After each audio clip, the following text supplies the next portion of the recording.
warahmatullahi wabarakatuh. Waalaikumsalam warahmatullahi wabarakatuh. Kembali lagi bersama saya Syifa Maulida Putri di Ruang Tengah.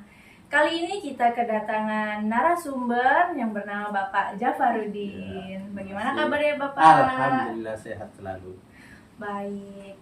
Akhir-akhir ini saya merasa hidup saya itu sedang tidak ada motivasi begitu kan. Terus saya scroll di media sosial.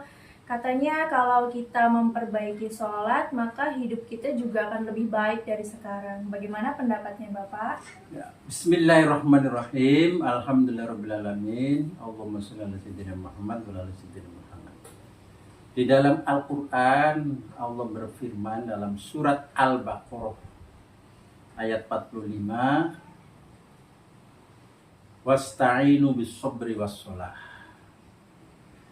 Artinya bahwa minta tolonglah kamu dengan sholat dan kesabaran. Artinya bahwa pertolongan Allah datang ini dihubungkan dengan sholat. Nah, arti dari memperbaiki sholat artinya adalah bahwa kita sholatnya dengan yang khusyuk, dengan cara yang khusyuk. Khusyuk itu gambaran mudahnya adalah dengan ketenangan jiwa.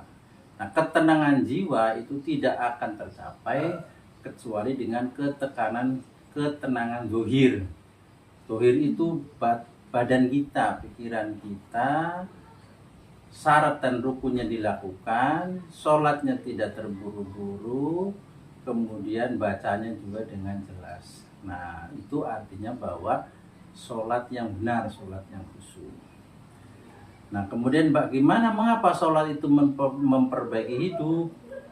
Yang pertama, bahwa sholat itu adalah amalan yang pertama kali dihisab, ditanyakan oleh Allah nanti di akhirat.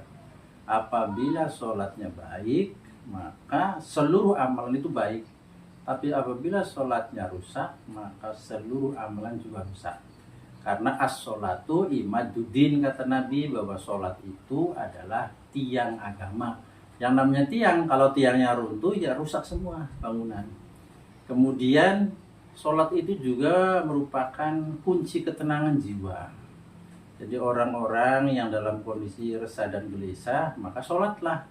Tapi sholatnya itu sholat yang sesuai dengan syarat rukun, kemudian tidak terburu-buru, dan bacaannya juga secara pelan-pelan. Nah, kalau itu dilakukan, maka akan memperbaiki ketenangan hati.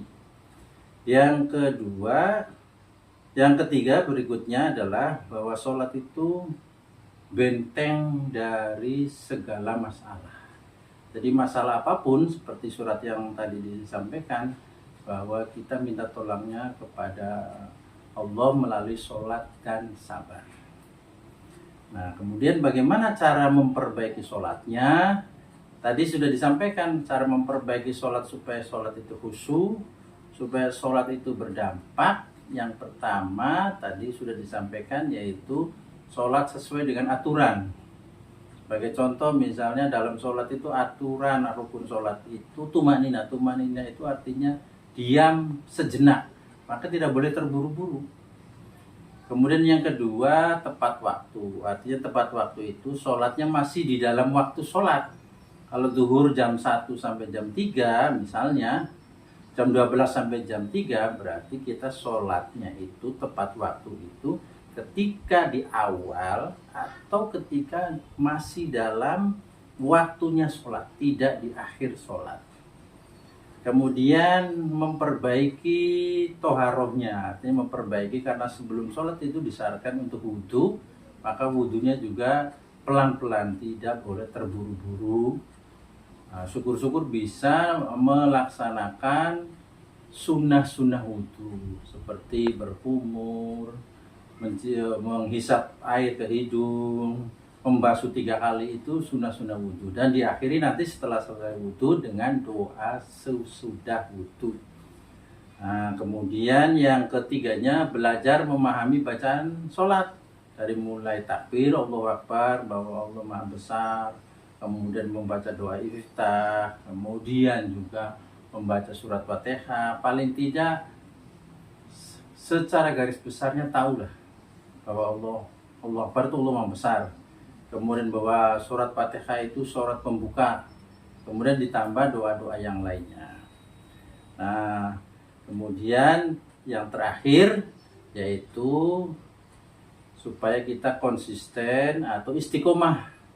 Nah, istiqomah tetap menjalankan sholat dalam kondisi apapun, tidak boleh ditinggalkan. Jadi sholat yang terus menerus. Nah, itu diantara beberapa tips-tips supaya sholat kita menjadi sholat khusyuk. Dengan sholat yang khusyuk, dengan sholat yang baik, maka mudah-mudahan Allah memperbaiki hidup kita. Baik, terima kasih. Jadi bagi teman-teman yang merasa gelisah dalam hidupnya, perbaiki sholatnya. Mungkin itu adalah kunci untuk kehidupan yang lebih baik lagi. Baik, cukup sekian Bapak. Nah, terima kasih. Ya, sampai berjumpa lagi di ruang tengah selanjutnya. Wassalamualaikum warahmatullahi wabarakatuh. Waalaikumsalam warahmatullahi wabarakatuh.